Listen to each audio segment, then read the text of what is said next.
मुंबई की हलचल भरी सड़कों पर, जहां कारों के हॉर्न और लोगों की बातचीत शहरी अराजकता का माहौल पैदा करती है, विजय और सुनैना की प्रेम कहानी शुरू हुई। वे एक विचित्र कैफे में अचानक मिले।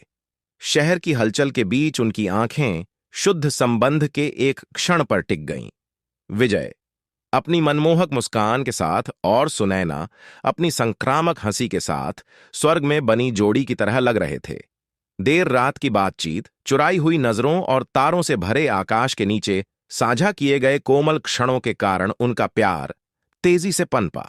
हालांकि भाग्य ने उनके लिए कुछ और ही योजना बनाई थी, क्योंकि विजय की करियर आकांक्षाओं ने उन्हें सुनैना और उनकी प्रिय हर चीज से हजारों मील दूर न्यूयॉर्क शहर में नौकरी की पेशकश स्वीकार करने के लिए प्रेरित किया।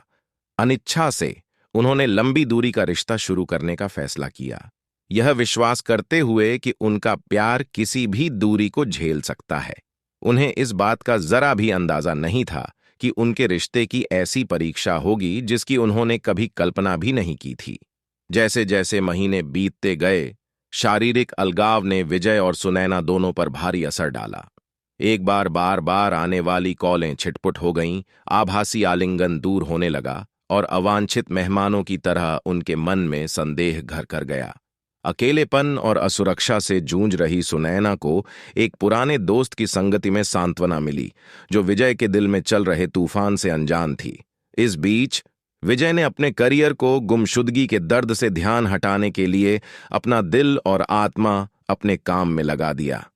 सुनैना फिर भी, चाहे वह कितना भी सफल हो गया हो, उसका दिल उसके आलिंगन की गर्माहट, उसकी हंसी की आवाज और उसकी आंखों की चमक के लिए तरस रहा था।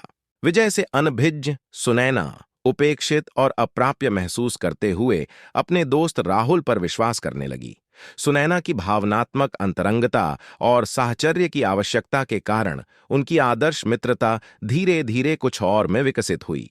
धोखे और अकेलेपन के जाल में फंसी सुनैना ने खुद को राहुल की आरामदायक उपस्थिति की ओर आकर्षित पाया, जबकि विजय उन दोनों के बीच बढ़ती दूरियों से बेखबर रहा। महीने सालों में बदल गए और विजय का मुंबई आना कम हो गया। सुनैना से किए गए उसके वादे खोखले लग रहे थे। उसके कानों में प्यार और स्नेह के लिए बेताब सुनैना ने राहुल की बाहों में शरण ली। वह उस दर्द से अनजान थी जो वह विजय को दे रही थी, जो उनके बीच की दूरियों के बावजूद उसके प्रति वफादार रहा। ऐसा तब तक नहीं हुआ जब तक कि एक पारस्परिक मित्र के साथ आकस्मिक मुलाकात नहीं हुई। विजय सुनैना के विश्वासघात का पता चला।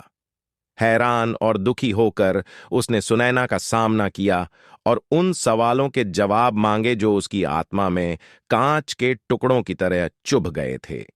ग्लानि और पश्चाताप से घिरी सुनैना ने अपने अपराध कबूल कर लिए। उसके आंसू विजय के साथ मिल गए, क्योंकि वे अपने एक बार के आदर्श प्यार के टूटे हुए अवशेषों से जूझ रहे थे।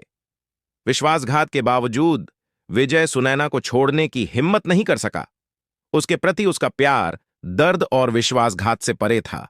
प्रत्येक आंसुओं से भरे स्वीकारोक्ति और हार्दिक माफी के साथ उन्होंने उस विश्वास को फिर से बनाना शुरू कर दिया जो दूरी और धोखे से टूट गया था। धीरे धीरे लेकिन निश्चित रूप से उन्होंने खुले तौर पर और ईमानदारी से संवाद करना सीख लिया, जिससे वर्षों से उनके बीच बढ़ी दूरी को पाट दिया गया। अश्रुपूर्ण क्षमा याचना और फुसफुसाए वादों के माध्यम से विजय और सुनैना ने अपने प्यार की गहराई को फिर से खोजा, यह महसूस करते हुए कि कोई भी दूरी या बाधा उनके बीच साझा किए गए बंधन को कम नहीं कर सकती। और इसलिए सभी बाधाओं के बावजूद विजय और सुनैना की प्रेम कहानी कायम रही।